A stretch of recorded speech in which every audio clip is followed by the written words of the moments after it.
Desde que nació Internet, nuestra relación con la red de redes creció vertiginosamente y el uso de datos, el flujo de datos se volvió protagonista de nuestras vidas.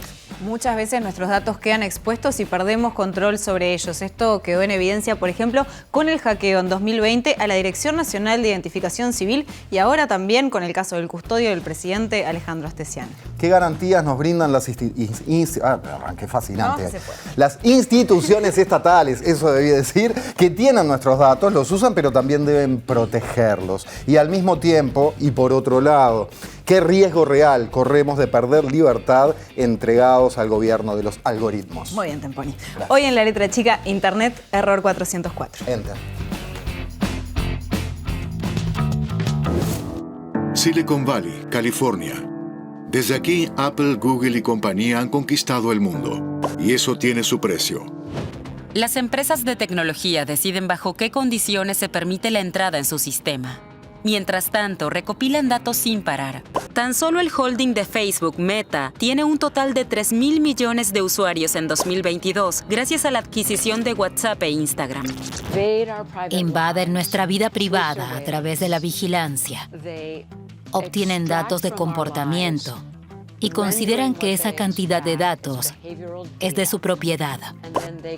Así funciona el capitalismo de vigilancia. Es una operación fundamentalmente ilegítima. Vamos entregando nuestra información personal permanentemente a perfectos desconocidos todo el tiempo. Pero las cosas se han ido diversificando y estilizando. Ahora nos enfrentamos a nuevos desafíos gracias a la recolección de datos biométricos, como el reconocimiento facial, cada vez más utilizado en muchos lugares del mundo y que ha sido duramente criticado por considerarse una invasión a la privacidad y también por perpetuar prejuicios raciales y por el mal uso que le ha dado la policía. Esta economía de la plataforma o de la vigilancia, esta idea de que yo te decía de que los datos los estamos compartiendo, es el gran combustible del sistema económico actual. Esto es una cosa que lo dijo abiertamente el gerente general de Google hace poco tiempo. Dijo, nosotros no necesitamos oírlos, no necesitamos que estos aparatos oigan. Tenemos tanta información sobre ustedes que podemos predecir cuáles van a ser sus conversaciones siguientes. Esto es el perfil de una persona vigilada por la Stasi durante años. Hace 20 años, la base de datos personal más grande del mundo no la tenía la NSA y no la tenía la Stasi, pobrecita. La tenía Walmart, la cadena de supermercados estadounidenses. ¿Por qué? Porque cuando te dan una tarjeta de puntos, tú lo que estás haciendo es decirle a una empresa quién eres, dónde vives, cuánto ganas, en qué te lo gastas, qué comes, cuántos hijos tienes, cuándo te vas de vacaciones, cuándo te pones enfermo. Y todo con la esperanza de que dentro de 6 meses o de un año, si te gastas mucho dinero, te dan un tupper. Y no es distinto de lo que hacemos en la red. Esto son 5 minutos en la vida de Malte Spitz. Y esta información es automática. Las plataformas son capaces de expandirse en un modo casi infinito. Sí, por eso ellos son tan atraentes a los fondos. Entonces no podemos pensar solo en el capitalismo tecnológico, porque el capitalismo tecnológico es posible solo a través del capitalismo financiero. Entonces tenemos que pensar los dos juntos. Aquí no podemos tener solo un debate teórico sobre nuevas formas de la propiedad de datos, por ejemplo. Tenemos que encontrar los recursos y tenemos que desarrollar una estrategia muy compleja. Cómo podemos también recuperar las infraestructuras, cómo podemos crear un otro modo de trabajar en estos datos. Muy buenas noches, bienvenidos, bienvenidas a esta nueva propuesta de La Letra Chica de martes. Este martes en TV Ciudad. Bueno, Jorge, ¿cómo estás? Bien, 1-1, por lo menos. Rápidamente me puse... El empate rápido. Es importante. Sí, para que no te sientas solo, Jorge. El empate rápido. ¿Qué tal? ¿Cómo andan, che? Bienvenidas, bienvenidos. Empezamos hoy a hablar de Internet y vamos a arrancar por el principio. Pueden tener muchos principios las cosas, pero hablaremos del nacimiento de Internet, cómo entra en nuestras vidas y cómo llegamos al punto actual con nuestra columnista, la periodista Ana Laura Pérez, a quien tenemos el gran placer de recibir como siempre. ¿Cómo estás? ¿Cómo les va? Buenas noches, Ana. Buenas noches. Bueno, ¿por dónde arrancamos? ¿Orígenes de Internet? ¿De cuándo estamos hablando? Bueno, hay gente que lo ubica sobre finales de la década del 60 y otra gente que lo ubica sobre finales de la década del 70, en el 69, donde efectivamente surgió lo que se llama ARPANET, que fue una unión de 3 universidades que construyeron un sistema que se comunicaba entre sí. Esa es como la fecha donde hay más acuerdo, que puede ser identificada como el origen de Internet. ¿País Estados Unidos? Sí. Distinto es porque a veces tenemos tan identificada una cosa con la otra que tendemos a pensar que son lo mismo. Distinto es, a partir de los 90 surge lo que conocemos como la World Wide Web, que es la www, esta que ponemos cuando ponemos una URL, que sí es de la década de los 90. Y es lo que muchos conocemos como Internet, ya más parecido, digamos, o lo más parecido a lo que ahora entendemos por Internet. O sea, lo anterior sentó las bases, digamos, para esto de hoy. Algo de eso. Y teníamos como una idea, a mí me parecía como interesante pensar que con el surgimiento, o sea, reflexionar o iniciar por ahí, pensábamos, ¿no? Y teníamos una idea, y pasa mucho con el surgimiento de nuevas tecnologías, esta idea como de mucha ilusión, de un territorio masivo, descentralizado y transparente, que nos iba a permitir una democracia de iguales. Incluso Al Gore, vicepresidente norteamericano de la época de Clinton, hablaba incluso de el ágora, ¿no? El resurgimiento del ágora griega, donde todos podíamos ser parte de una democracia directa. Y la verdad es que se parece bastante poco la Internet actual a eso que pensamos o que nos ilusionaba que sería Internet. Ahí vamos. ¿Cuánto tiene que ver con eso la Internet actual y cuánto no? ¿Qué camino recorrió para llegar a donde estamos hoy?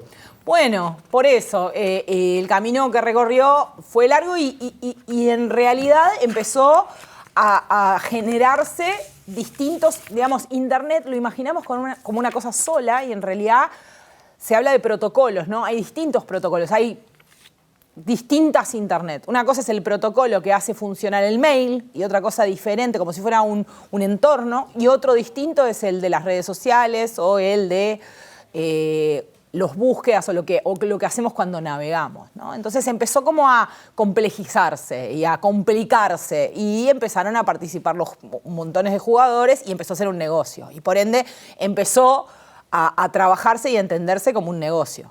Y en ese sentido, ¿cómo es que funciona el negocio? Se habla de intermediación, o sea, no es todo gratuito, no es que uno simplemente busca algo y aparece y es transparente, como decías vos. Claro, no es transparente, está muy lejos de ser transparente.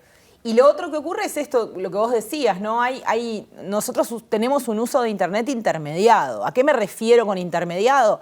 A que nosotros, para navegar Internet, si uno piensa, ¿qué hago cuando navego en Internet? Y de hecho las encuestas que se hacen en Uruguay, preguntándole a la gente cómo usa Internet o cómo es que describe exactamente los pasos de uso de Internet, 99% de las veces es clara la intermediación. ¿Cómo hay una intermediación? Y yo busco en Google, por ejemplo. Y cuando busco en Google, lo que veo son resultados ordenados por un algoritmo en función de una serie de búsquedas anteriores, cosas que hemos hablado en otros programas, pero ahí hay una intermediación. Lo que aparece primero, segundo, tercero, pasó como por un tamiz de alguien que decidió por ejemplo, eso. Si nosotras dos buscamos lo mismo, quizás los resultados no sean. Tal vez sí, pero además incluso aunque lo fueran, los primeros resultados son publicidad y entonces ahí hay una intermediación que tiene que ver con aparecer primero porque se paga para aparecer primero.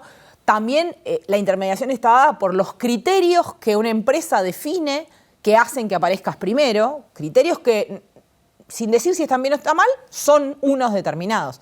Entonces estamos intermediados. Lo mismo pasa con el uso que mucha gente hace. En Uruguay, por ejemplo, muchas encuestas muestran que de un tiempo a esta parte hay determinadas poblaciones que casi tienen como unido el uso de Internet a Facebook o a una red social. Navegan todo la Internet, leen sitios, miran cosas, siempre como punto de partida Facebook. Abren Facebook y navegan Internet desde ahí. Entonces ahí también hay una intermediación de respecto a quién, digamos, alguien me está ordenando lo que me muestra y lo que no, y yo termino navegando en sitios que de repente no sé si son los que hubiera elegido libremente. Hay un orden. Es conveniente que haya un orden por el volumen que existe. Pero ahí hay intermediaciones sobre qué veo. Entonces ya esa idea de que todo es transparente y igual deja de ser así. Porque si tú sabes cómo trabajar para posicionar mejor tus resultados en búsquedas, quedas primero. O si pagás, quedas primero. Y en este sentido, pensando también en lo que decías del negocio, se cruzan los datos entre plataformas, ¿no? Porque si yo, por ejemplo, hoy miro determinado video en Instagram, no sé, un video de fitness, por ejemplo, ¿no? Después entro a Facebook y quizás me recomiendan los anuncios calzas deportivas. Y después entro a otra y en Google me aparecen también publicidades determinadas. O sea, esos datos después se mueven. Claro, se utiliza lo que Google tiene, lo llama pixel, en Facebook le dicen de otra manera, pero básicamente es un código que tú pones en cualquier sitio del mundo que permite identificarte a ti con un código, digamos, por decir, como si fuera un número, ¿no?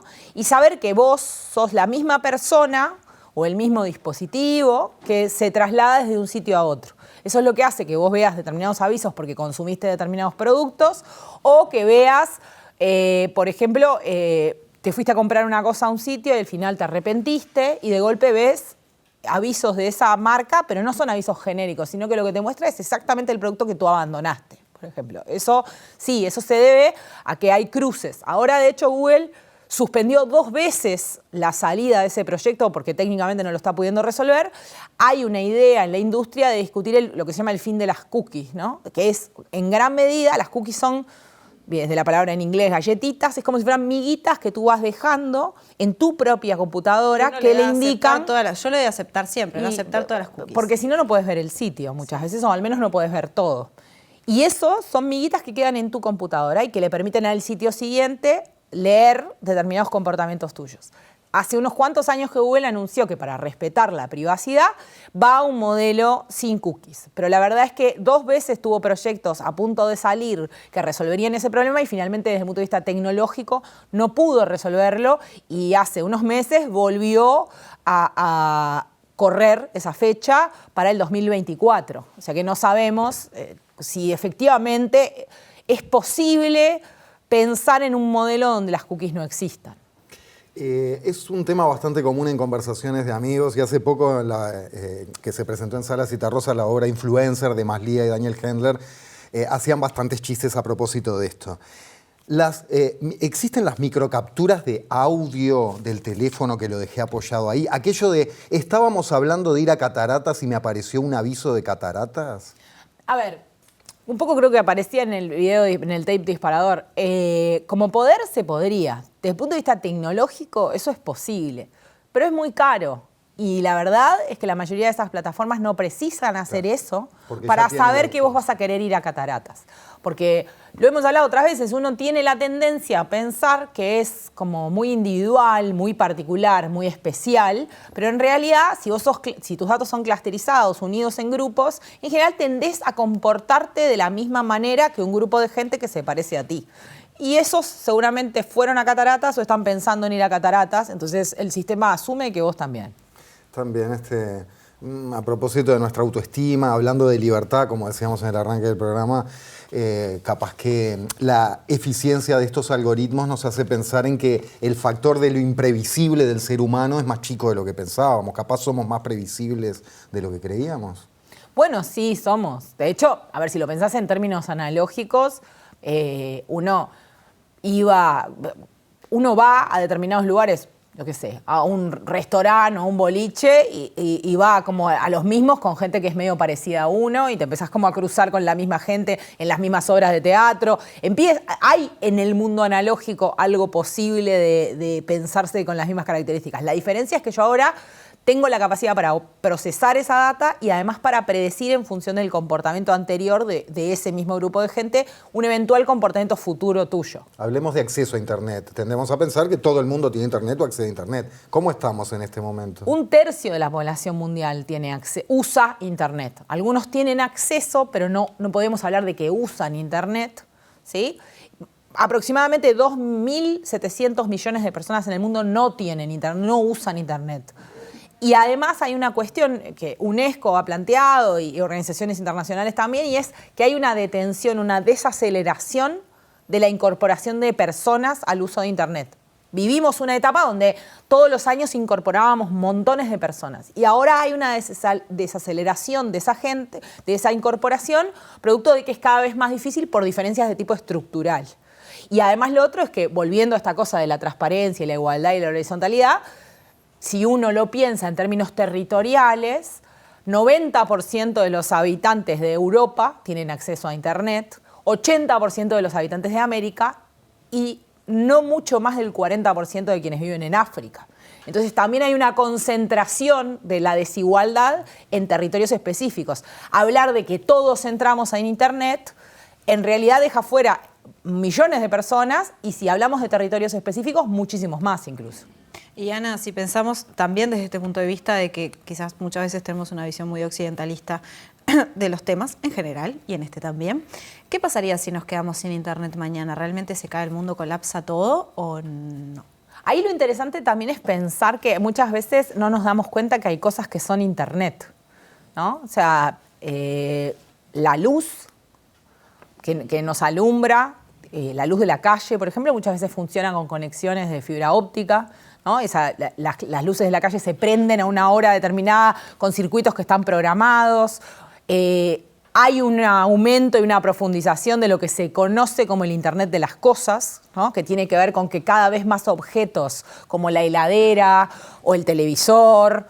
Antes, por ejemplo, nos quedábamos sin Internet y el televisor no dejaba de funcionar. Ahora la idea que tenemos de televisor está muy vinculada a Internet y si cae Internet nos faltan la mitad de los canales. Creo que acá capaz que no estamos acostumbrados, pero hay casas en otros países, más en Europa, por ejemplo, de que la casa entera funciona en base a algo inteligente y si eso cae, cae todo.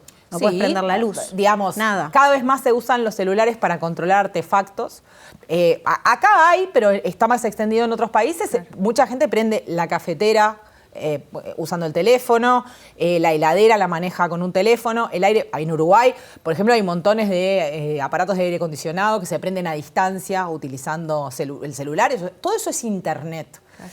Y un montón de cosas que funcionan, que nos rodean y que no identificamos directamente con Internet, también se caerían si se cayera Internet, ¿no? Entonces, y cada vez más.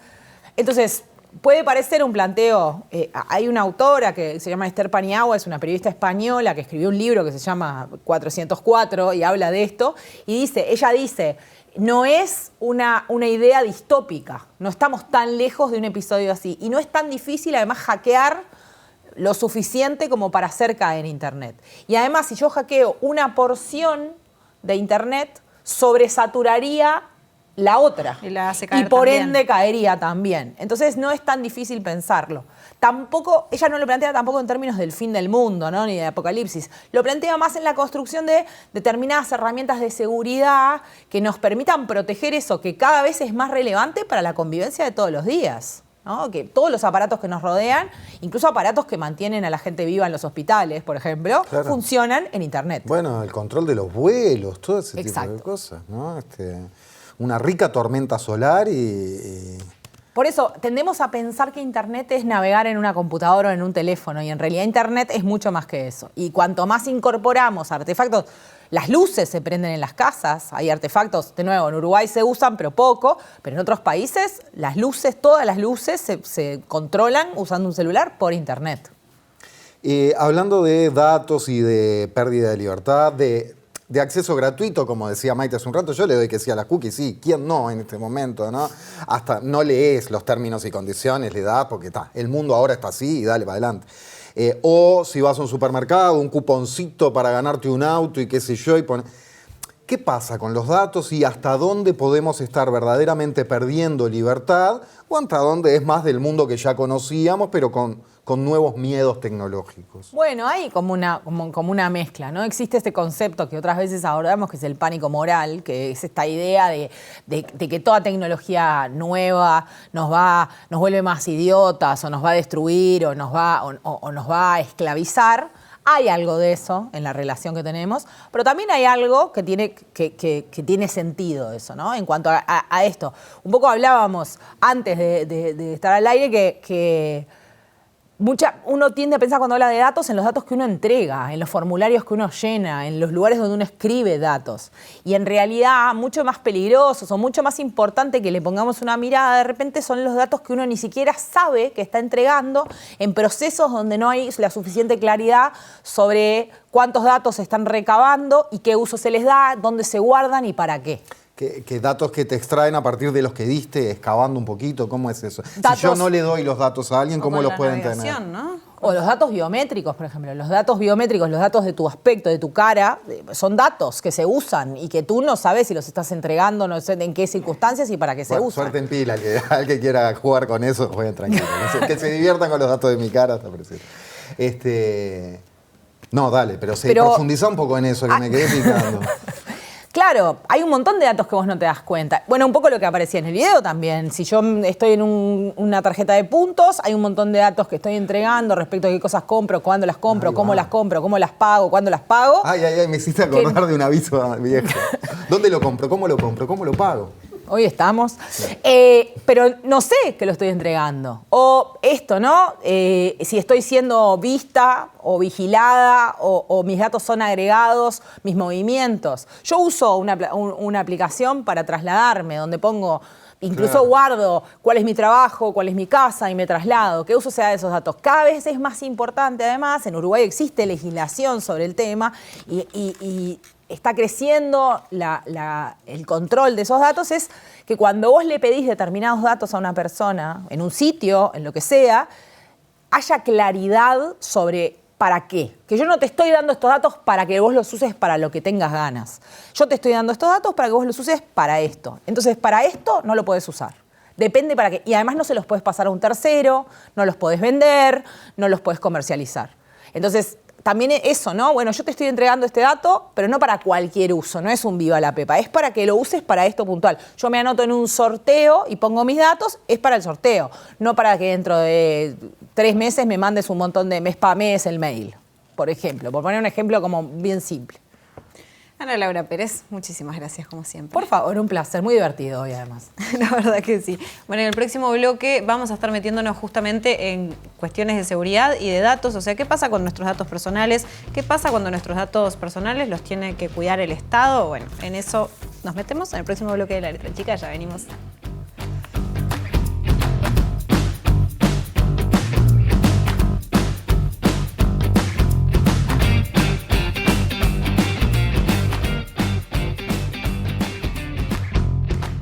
Minutos pasan de las 9 y seguimos con La Letra Chica. Les recordamos que si quieren opinar, hacer alguna pregunta o decirnos algo, lo pueden hacer a través de Twitter. Nos pueden seguir en @LaLetraChicaTV y si quieren conversar, #LaLetraChica, los vamos a estar leyendo y compartiendo lo que dicen acá en el programa. Para seguir hablando de Internet y de datos, específicamente ese camino que tomábamos con Ana Laura al final de la conversación, lo profundizaremos a continuación, recibiendo a Patricia Díaz, que es docente e integrante de Datisoc, un laboratorio de datos y sociedad que se dedica a la investigación e incidencia para una agenda integral de derechos digitales en Uruguay. Patricia Díaz, buenas noches, gracias por estar. Buenas noches, muchas gracias por invitarme. ¿Puede ser Internet un arma de doble filo en cuanto a sus beneficios y sus riesgos? Sí, la respuesta obvia es sí. En realidad lo que está pasando en Uruguay es que tenemos grandes avances. Es un país que destaca por los avances relacionados con gobierno electrónico, con la cantidad de personas. Hoy Ana Laura hablaba de la cantidad de personas que en el mundo usan Internet. Bueno, Uruguay destaca en Latinoamérica por acceso a Internet, por planes que desde Ceibal, que claro, más allá de un programa educativo, es un programa y fue un programa de acceso a Internet y de acceso a dispositivos. Y tenemos grandes avances en lo que tiene que ver con tecnología y acceso a Internet, tanto en el Estado como en el nivel privado. Uruguay también destaca en temas de desarrollo de software. Pero lo que está pasando es que tenemos como un atraso relativo en lo normativo o en la regulación o en las miradas de qué impacto puede tener estos planes que desarrollamos o estos avances en cuanto a derechos humanos, por ejemplo. Entonces tenemos un avance bastante asimétrico Hay temas, por ejemplo, que están bastante bien regulados, como el tema de protección de datos personales. Tenemos una ley que es prácticamente una ley modelo en protección de datos personales. Tenemos un buen marco de ciberseguridad que aplica tanto para el Estado como para privados. Pero por otro lado tenemos un atraso enorme en lo que tiene que ver con las leyes de derechos de autor, que son del año 1937, y la circulación legal de contenidos en Internet, qué es legal y qué no es legal, subir, la educación a distancia y los docentes al momento de subir contenidos están con un marco que no es adecuado. Hubo también el tema de responsabilidad de intermediarios y el bloqueo de contenidos cuando hay contenidos que se suben ilegalmente. ¿Quién es responsable? ¿Qué tan responsable se puede hacer una institución que sirve de intermediario, como puede ser un repositorio institucional o puede ser una plataforma como Facebook? O sea, la asignación de responsabilidad no está clara. O sea, a lo que voy es, hay temas que tenemos sin resolver y que tenemos que tratar de forma urgente. Perdón, pero viendo esto y que hablamos de Internet, ¿sigue teniendo entonces mucho peso la legislación nacional en un tema tan global? Qué buena pregunta. En realidad, Uruguay... Alguna tenía que meter, ¿no? En el ciclo, digo, en el año. Qué buena pregunta. Tenemos muchas regulaciones relacionadas con, por ejemplo, circulación de contenidos y derechos de autor. Las regulaciones que hoy rigen de facto cuando nosotros estamos subiendo contenido y cuando nos bloquean, por ejemplo, por problemas de derechos de autor, un contenido en YouTube, bueno, no es por leyes de Uruguay. Es por normativas que aplican los países donde están situadas esas plataformas. ¿Ah? Entonces, es relativo el peso que pueda tener, inclusive en materia de protección de datos personales. O sea, es mucho más importante que Europa le haga frente, por ejemplo, a las grandes plataformas de Estados Unidos en cuanto a estándares de protección de datos personales que Uruguay le haga frente. De hecho, ¿qué hacemos nosotros en Uruguay? Estamos siguiendo bastante de cerca. Cada vez que Europa cambia su reglamentación sobre protección de datos, Uruguay la cambia, siguiendo la tendencia europea, porque estamos haciendo tracción para elegir un régimen que es realmente el más garantista. Patricia, yendo un poco a lo que decías al comienzo, después iremos ahondando en los otros temas, pero en lo que refiere a que cada vez más, por ejemplo, el Estado hace uso de Internet para, por ejemplo, el gobierno digital, ¿no? Cada vez podemos hacer más trámites a través de Internet. Eso implica también que cada vez compartimos más de nuestra información ahí, de alguna manera, la huella digital. Entonces, ¿qué vienen a hacer esos datos que compartimos nosotros y qué tan seguros están? Porque hablábamos al principio de que en 2020, por ejemplo, hubo un hackeo a la Dirección Nacional de Identificación Civil donde se robaron datos de 84.000 pasaportes, por ejemplo. Electrónicos, claro, porque también es eso, ¿no? La modernidad va llevando a cosas, pero ¿están seguros nuestros datos ahí o no están seguros? Bien, la pregunta que me haces tiene varias dimensiones. Primero, el tema de... la dimensión de protección, de cuidado de los datos, podemos mirarla desde el punto individual de las personas, el autocuidado, las conductas de autocuidado, y para eso necesitamos amplia alfabetización digital en la población. Pero por otro lado, el punto de vista institucional.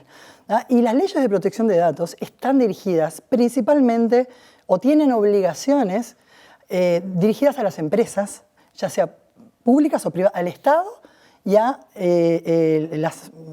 las instituciones en general. ¿Ah?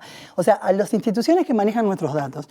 El Estado también está obligado por la Ley de Protección de Datos Personales y cuando pasan estos sucesos como el hackeo masivo en la Dirección Nacional de Identificación Civil, hay varias cuestiones que saltan. Primero, tenemos un marco de ciberseguridad, lo tenemos, es más, hemos sido reconocidos como pioneros. La cuestión es, el marco en papel o el marco en la producción de guías que hace el CERT y el AGESIC, o sea, los organismos que se dedican a generar recomendaciones, está muy avanzado, pero ¿qué falta? Faltan varias cosas. Falta enforcement, o sea, mecanismos de cumplimiento. Mecanismos de cumplimiento desde auditorías hasta quizá dar más poder a algún órgano como para sancionar a organismos del Estado, por ejemplo, cuando no cumplen o no están de acuerdo a la ley de protección de datos. También hace falta inversión. Y ahí viene un problema enorme. Siempre están, el problema que surgió con la Dirección Nacional de Identificación Civil, automáticamente lo que dijeron es, bueno, eran servidores viejos, ahora ya se arregló, pero lo estamos haciendo todo después de que sucede el hecho. Hace falta inversión, o sea, tenemos buenos marcos, buenas recomendaciones, falta inversión, faltan mecanismos de auditoría y de seguimiento y falta transparencia. En ese sentido también, antes de que ahondes en eso, creo que, a ver si no me equivoco, quien hizo público este hackeo en su momento fue el periodista Gabriel Pereira, o sea, no fue que de una el Ministerio del Interior informó sobre esto, y eso creo que también hace un poco de ruido, ¿no? Porque estamos hablando de datos de muchísimas personas y de algo que había pasado hacía un tiempo. Y bueno, después, creo que al día siguiente de que el periodista informara esto fue que salió un comunicado oficial. Entonces, cuando hablamos de transparencia... Y ahí estamos hablando de cumplimiento de la ley. Claro. La ley, hoy tenemos, la cuestión es que está vigente a partir del 2020, la obligatoriedad de los reportes de incidencias informáticas. Es obligatorio no solo avisar a la URSDP, la Unidad Reguladora de Control de Datos Personales, sino es obligatorio avisar a cada usuario en particular en el que fue filtrado, las filtraciones, hay que avisarles a los usuarios. O sea que estas 84.001 personas se les avisó, me imagino. No lo sé, claro. Pero la cuestión es, me gusta ser justa, no tengo exactamente la fecha en la que fue el incidente informático, claro, porque esto está vigente a partir de principios de 2020. Bien. Entonces, si sucediera hoy o si sucedió después de principios de 2020. Empezó en agosto de 2020, sí. Bueno, ahí hubo un incumplimiento de la reglamentación de datos personales por parte del Ministerio del Interior, porque estaban obligados a reportar esto de forma proactiva. ¿Y a nivel de legislación se prevén sanciones o cómo funciona? En realidad, la URSDP tiene potestades sancionatorias, ¿sí? Ya sea ante denuncias o inclusive los ciudadanos pueden hacer consultas a la Unidad Reguladora de Protección de Datos Personales. No me consta, no sé si en este caso qué pasó, claro, no lo tengo claro. En realidad pasa esto, por eso les digo que falta transparencia. El Ministerio del Interior tiene un tema que hay una parte de las bases que están regidas por la Ley de Protección de Datos Personales en su totalidad.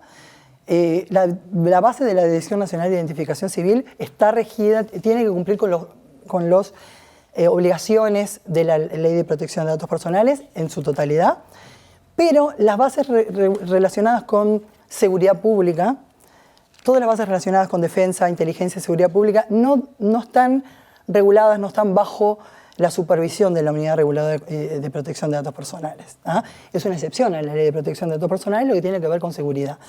Pero no es el caso de la Dirección Nacional de Identificación Civil porque esas bases son relacionadas con identificación, no tienen fines de seguridad pública. Entonces, sí, el Ministerio del Interior ahí hubo un incumplimiento, si la fecha es la que me decís. Se habla en algunos lados, vi que hablaban de agosto, de fines de agosto, y en otros más hacia fin de año, pero en cualquier caso ahora lo hablaremos con la senadora Silvia Nane en el próximo bloque, pero en cualquier caso seguro que ha avanzado el 2020. Sí, y hay otro problema, que nosotros por ejemplo hicimos un informe en lo que quisimos averiguar qué estaba pasando con otra base, que es la de identificación facial para uso policial, esta sí para uso con fines de seguridad pública.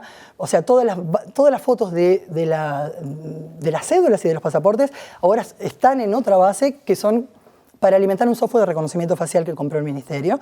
Nosotros hicimos una solicitud de acceso a la información pública, nos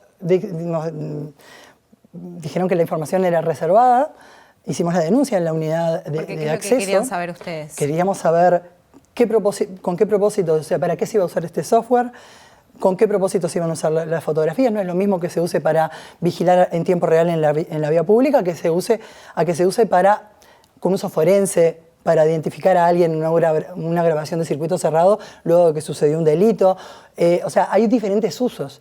Les preguntamos ¿para qué? Le preguntamos algo tan básico como si el Ministerio del Interior tenía designado su delegado de protección de datos, que es una obligación legal. Le preguntamos también si estaban formando a actores como jueces y fiscales en el uso del software de reconocimiento facial. Y básicamente dijeron que era información reservada. La cuestión es que toda esta información no debería ser reservada, porque ellos deberían demostrar que hay un daño a la seguridad pública si la revelan. La Unidad de Acceso a la Información Pública nos dijo que nosotros tenemos razón, que deberían proporcionarnos y todavía no estamos esperando. A lo que voy es, hay un tema del uso de datos personales por parte del gobierno que estamos teniendo unos marcos preciosos que luego no tienen mecanismos adecuados de cumplimiento o quedan ahí sin mayor resolución. El qué pasa cuando el gobierno no cumple con las leyes de protección de datos personales. Y Patricia, en lo que refiere puntualmente a esto que decís de reconocimiento facial, ¿existe algo de normativa? ¿Existe algo de legislación? Sí, tenemos... ¿Entra dentro de datos personales, entonces es lo mismo? Sí, o sea, los datos biométricos forman parte se consideran como datos sensibles y tienen que ser tratados, además, con análisis de impacto obligatorio. Le preguntamos al Ministerio, ¿hicieron el análisis de impacto? ¿Qué es eso? Un análisis de impacto es analizar desde el punto de vista de para qué se va a usar, cuáles son los riesgos, cuáles son las medidas de seguridad, cuáles son el impacto social que puede tener el uso. O sea, hay varias dimensiones. Perdóname, sobre esto es interesante subrayar que es muy fino, muy delicado, está muy estudiado, hay mucha literatura y mucha legislación, porque hay un sentido común que a veces dice, si yo no tengo nada que esconder, ¿qué problema tengo? Que tengan mis datos y... bueno, esto no es tan así, es mucho más complejo. Y ha traído problemas, por ejemplo, si hablamos de racismo en Estados Unidos, para poner un solo ejemplo de uno de los tantos mambos que puede traer esto cuando no es claro. De hecho, nosotros estamos trabajando, o sea, vamos a seguir trabajando este tema de reconocimiento facial. No voy a adelantar demasiado qué va a pasar, pero hay un incumplimiento que vamos a hacer algo al respecto desde nuestra organización y estamos trabajando con la coordinadora afro-uruguaya, nos pusimos en contacto. En realidad hubo una jornada de reflexión parlamentaria en la que ellos participaron y expresaron su interés en alfabetizar a las personas que forman parte de las organizaciones afro sobre temas de sesgo en los algoritmos, qué pasa con el uso policial del reconocimiento facial, porque son poblaciones especialmente con problemas de vulneración especial. Por temas sesgo, porque estos algoritmos no funcionan, los de reconocimiento facial no funcionan igual para todos los colores de piel. Y además, por otras cuestiones que tienen más que ver con cuestiones estructurales, como por ejemplo, tenemos cerca de un 10% de población afro en Uruguay, pero en las cárceles hay cerca de un 30% de personas afro. Entonces, el impacto directo del uso de reconocimiento facial con fines policiales no va a ser igual para personas de pieles claras que para personas de pieles oscuras. Ya aunque funcionara espectacular el sistema de reconocimiento. Entonces vamos a hacer varias instancias de alfabetización y trabajar en conjunto. Qué importante. Patricia Díaz, muchísimas gracias. A las órdenes. Como decíamos, en el próximo bloque cerramos esta letra chica con la senadora Silvia Nane. No se vayan.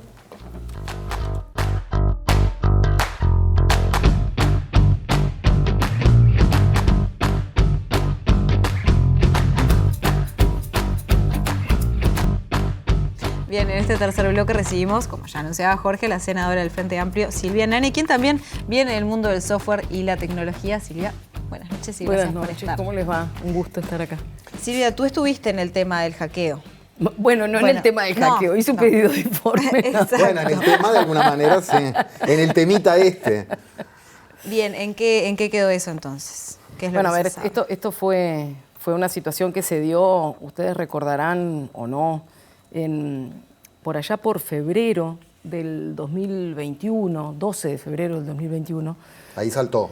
Saltó saltó a raíz, tú decías hoy en el bloque anterior, a raíz de un tuit de Gabriel Pereira, que después fue respondido con un comunicado oficial del Ministerio del Interior, que en realidad lo que decía era que no se podía sacar hora ni para la cédula ni para el pasaporte a través de redes de cobranza o de la aplicación o del sitio web. Y decía, recibimos una alta demanda, febrero 2021, plena pandemia, una alta demanda de audiencias para cédulas y pasaporte. La gente no podía viajar en esa época. Se colapsó la base y entonces por eso no se puede. Ese fue el comunicado oficial. Después dijeron, concretamente, el pasado 8 de diciembre se detectó a tiempo un incidente de ciberseguridad, por lo que las autoridades pudieron desplegar las medidas técnicas, operativas y administrativas para contrarrestar el evento con expertos en la materia. Esto salió una nota en subrayado el 12 de febrero. A partir de eso, que no quedaba claro si era la base de datos saturada o qué era lo que había pasado. A partir de eso, y voy a hacer un contexto muy, muy breve, ustedes recién estaban hablando con Patricia. Lo que Patricia les decía del reconocimiento facial fue en realidad a raíz de un artículo en la ley de presupuesto que habilitó justamente a migrar los datos biométricos, o sea, las fotos de la Dirección Nacional de Identificación Civil a una base de datos que ahora iba a quedar en la órbita del Ministerio del Interior, para que el Ministerio del Interior pudiese utilizar el software de reconocimiento facial con esos datos que habían sido migrados de la Dirección Nacional de Identificación Civil. Cuando nosotros vimos la noticia de que había ocurrido un incidente de seguridad en la base de datos de identificación civil, dijimos, ¿dónde andan nuestras caras? En realidad, porque no sabíamos si en ese momento ya se había producido la migración a la base de la Dirección de Identificación Civil al Ministerio del Interior o no. Y eso fue, en realidad, lo que motivó que hiciéramos un pedido de informe al Ministerio del Interior en abril, creo que el 4 de abril del 2021. Ustedes saben que los pedidos de informe no siempre se responden en fecha por los organismos del Estado. La cuestión es que después de 3 prórrogas, que son en realidad las que se van dando, y después de aquella interpelación que hicimos en el Senado de la República en junio sobre la situación de seguridad del país, y le reclamamos al Ministerio del Interior que tenía un muy bajo porcentaje de respuestas, la cuestión es que en julio del 2022 apareció la respuesta a aquel pedido de informe que habíamos hecho en abril del 2021. Esa es la historia corta. Sobre el hackeo que había sido en 2020. Sobre el hackeo que había sido, según la respuesta del Ministerio del Interior, se detectó actividad anómala entre el 29 de octubre y el 8 de diciembre del 2020. Entonces, para poner en una línea de tiempo, todo noviembre del 2020 hay intrusión en los datos. Ocurre el incidente ese del 12 de febrero, donde el Ministerio dice este comunicado.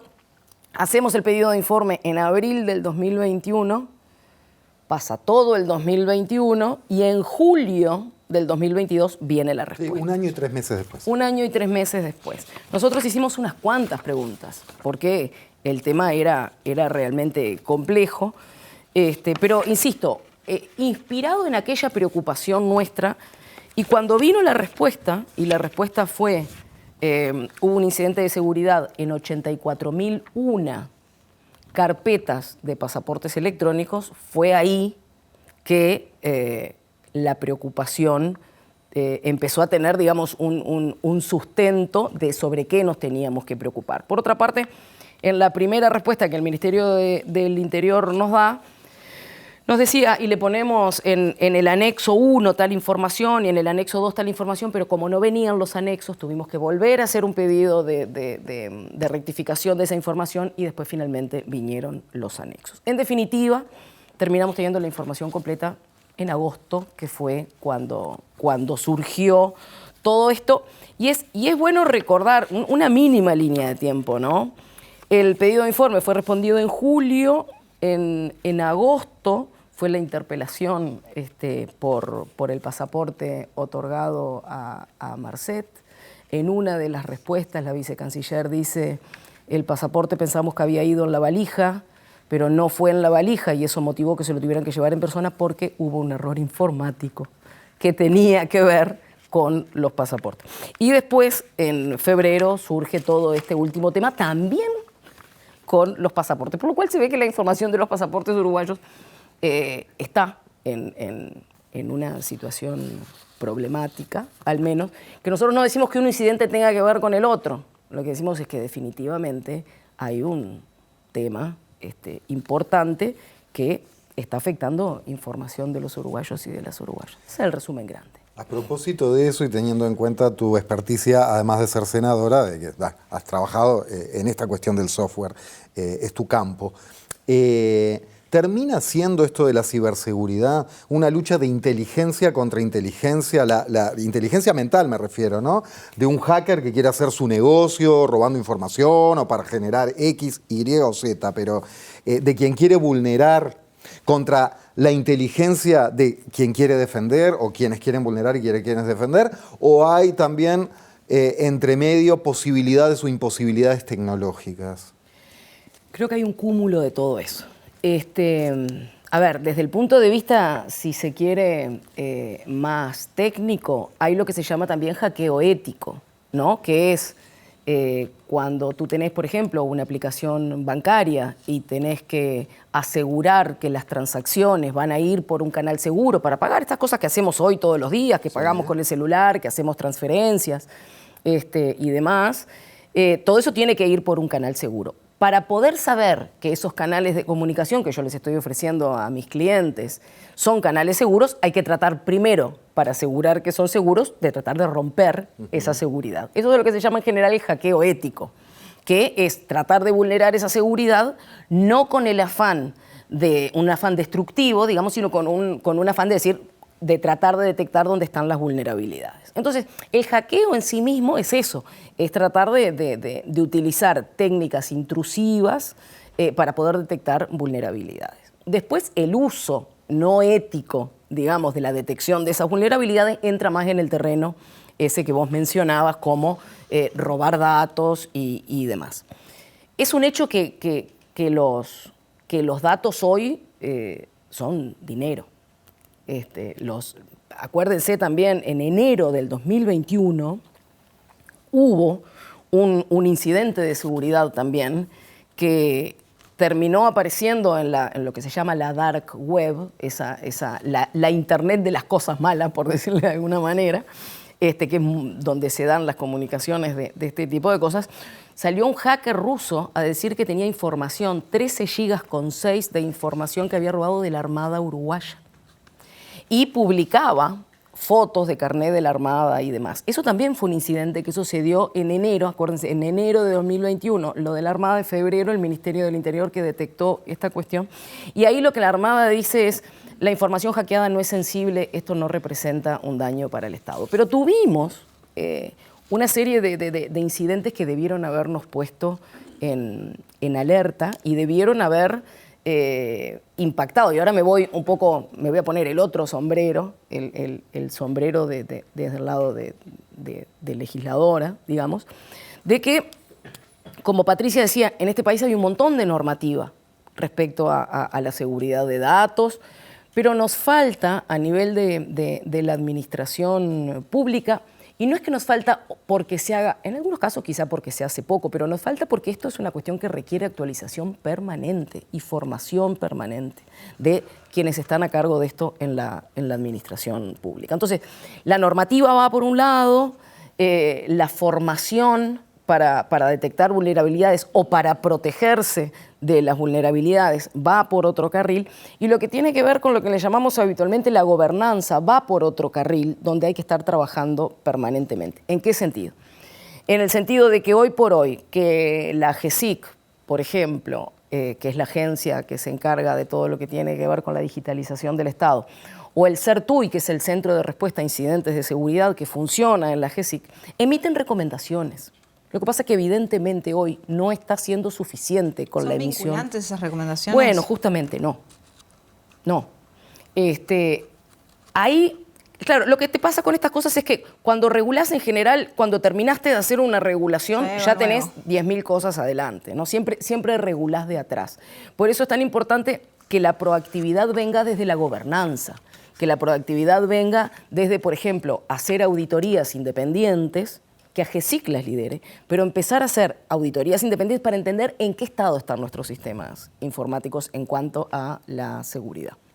Y en lo que refiere a los datos de estos pasaportes 84.001, ¿te llegó información sobre si efectivamente se le comunicó a estas personas esto que ocurrió o no? Porque estamos hablando de muchísima gente. Y después también consultarte respecto a lo que pasó con Merced y ahora también con Astesiano, que estamos hablando de accesos, por ejemplo, a datos nuevamente de la Dirección Nacional de Identificación Civil que no tendrían que acceder. Bueno. Con Astesiano pasó que había una computadora que utilizaban y nuevamente estamos hablando de pasaportes uruguayos, datos de personas que tendrían que estar protegidos de alguna manera. Exacto. Ahí tenemos como varias cosas. yo puse el contexto de en qué situación de razonamiento habíamos hecho el pedido de informe, porque en ese momento nosotros no sabíamos que la respuesta era que eran 84.001 pasaportes, por lo cual en ese pedido de informe no podíamos preguntar, ¿ustedes le avisaron a la gente? Entonces, después que obtuvimos estas respuestas, las analizamos y ahí sí hicimos otro pedido de informe, que todavía no se nos ha respondido, donde preguntamos, ¿le avisaron a las personas? Por lo cual no puedo decirte hoy si le avisaron. Claro. Con lo que decía Patricia, de que es verdad, el Ministerio debió haber tenido esa obligación, habría que ver si la cumplieron. Nosotros fue una de las preguntas que hicimos. Nosotros preguntamos cuestiones generales, pero entre esas cuestiones, por más generales que sean, hicimos 28 preguntas, ¿no? Que tenían que ver con qué tipo de vulnerabilidad había sido explotada. Y vamos a explicar esto un poquito. Yo puedo vulnerar un sistema sabiendo el usuario y contraseña, digamos, poniendo un sistema, otro sistema, un programa que genere un montón de nombres de usuario, un montón de contraseñas. Cuando le pego a uno, me meto para adentro. O tratando de, a veces, poner lo que se llaman códigos de script en la URL, eso que nosotros escribimos cuando ingresamos a los sitios web, www, lo que sea. Bueno, si uno pone un código allí, puede llegar a entrar en la base de datos directamente. O sea, hay varias vulnerabilidades que se pueden explotar. Entonces, para nosotros era importante saber qué era lo que había ocurrido. Y ahí lo que nos dijeron es, nosotros no pudimos determinar el tipo de intrusión. ¿Qué quiere decir esto? No se sabe desde dónde entraron a la red de la Dirección Nacional de Identificación Civil. De hecho, no saben si fue un acceso interno o un acceso desde la red interna. Y también en la respuesta del Ministerio del Interior nos dicen, la verdad que lo que no podemos tampoco asegurar es que solo haya sido vulnerada información de los pasaportes. Y de hecho, también dice, fue posible identificar actividades no autorizadas de obtención y recopilación de información de pasaportes y dice que el informe que hizo Certuy, dice, dicho informe agrega que fue posible evidenciar que el atacante contaba con conocimientos avanzados de los sistemas internos, lo que permitió acceder al servidor de base de datos de la Dirección Nacional de Identificación Civil y descargar a una máquina local información vinculada al sistema de pasaportes. No sabemos qué máquina, no sabemos dónde estaba esa máquina, no sabemos si coincidió la fecha en la que fue la vulneración, que reitero, fue entre el 29 de octubre, según dice el Ministerio del Interior, y el 8 de diciembre del 2020. Después recuerden que vino la pandemia, ahí ya estábamos sí, en la implementación de las modalidades de teletrabajo. El Estado tuvo que adecuar la infraestructura informática para poder trabajar en teletrabajo. Y recuerden que una de las computadoras que apareció ahora relacionada a este tema de la asociación delictiva en la que participaba el jefe de la seguridad, el ex jefe de la seguridad de la Presidencia de la República, era una computadora que estaba justamente para hacer teletrabajo. ¿Podemos decir si es la misma computadora? No, por supuesto que no. Y ni siquiera, reitero, ni siquiera podemos decir que estos incidentes estén relacionados. Pero entendemos que es parte quizá de la investigación. El Ministerio del Interior lo que nos decía acá es que ellos dieron esta información a Fiscalía y que hay una investigación en curso. También se nos dice que desde el momento que se identificó esta intrusión, inmediatamente iniciaron una política de cambios de usuario y contraseña. Y ahí es donde uno tiene que empezar a revisar. ¿A partir de cuándo se cambiaron los usuarios y las contraseñas? Esta máquina que estaba funcionando en Presidencia de la República será una de esas máquinas a las que se cambiaron. Usuarios y contraseñas de los trabajadores y trabajadoras. De los trabajadores y trabajadoras, que debería ser una práctica usual, no está mal. Al contrario, debería ser una práctica usual. Y de nuevo, esto no es en absoluto una acusación, ni siquiera una predicción de cosas que pueden pasar, ni una elucubración. Es que se van dando elementos que hay que poder analizarlos en su contexto. Y que más allá de que estén relacionados o no, dan como muestra, evidencian una vulnerabilidad que hay que trabajarlo. Hay que trabajarlo. Muy cortito, Silvia. uno imagina el hackeo siempre desde afuera, ¿no? Pero hay mecanismos, hay un reaseguro en el mundo, digo, ejemplos en que cuando haya un funcionario o funcionaria corruptos que tiene usuario y contraseña, vos precises o una doble llave o no sé qué, para que no esté en manos de la honestidad de una persona la seguridad de esos datos. Bueno, sí. O de una persona o de cientos, ¿no? De a una sumando honestidades. Claro, en lo que decía Patricia recién, de que Uruguay tiene una buena normativa. De hecho, parte de la normativa que tiene Uruguay respecto a eso es que les pide a los organismos que definan un rol específico del delegado de protección de datos. Ajá. Es un rol específico. Cuando nosotros consultamos sobre esto, la respuesta del Ministerio del Interior dice: la Dirección Nacional de Identificación Civil, contemplando lo establecido en la Ley 19.670, designará para el rol mencionado al funcionario que reúna las condiciones necesarias para el correcto desempeño de función. Está expresado en futuro. Entonces, al momento, al 10 de junio del 2022, se ve que ese rol que es el dueño o la dueña de la gran llave. Exacto. Y es quien, digamos, en quien se delega esa responsabilidad. Tenemos un tema de actualización que no va a ser privativo de ningún gobierno. Es un tema que tenemos que encarar como Estado. Y poder entender que en este mundo de la tecnología uno tiene elementos de seguridad para considerar, porque somos todos en alguna manera vulnerables. Sí, más cuando cada vez compartimos más, porque también se nos exige más, porque para formar parte es necesario también. Y porque además te lleva la realidad hacia eso. Ustedes recuerden que Uruguay, si bien ahora bajó 9 puntos en el ranking de gobierno digital, Uruguay fue parte del grupo de los 9 países más digitalizados del mundo. De hecho, lo presidimos en algún momento. Uruguay tiene una muy buena historia, una muy buena estructura de gobierno electrónico. Lo que pasa es que lo que no podemos hacer es quedarnos. Hay que seguir en esa línea. Senadora Silvia Nane, muchas gracias. Muchísimas gracias a usted. Muy bien, quédense en la pantalla de TV Ciudad, que se viene Etiquetas. Y mañana hablaremos de la emoción. Gracias por estar, hasta mañana.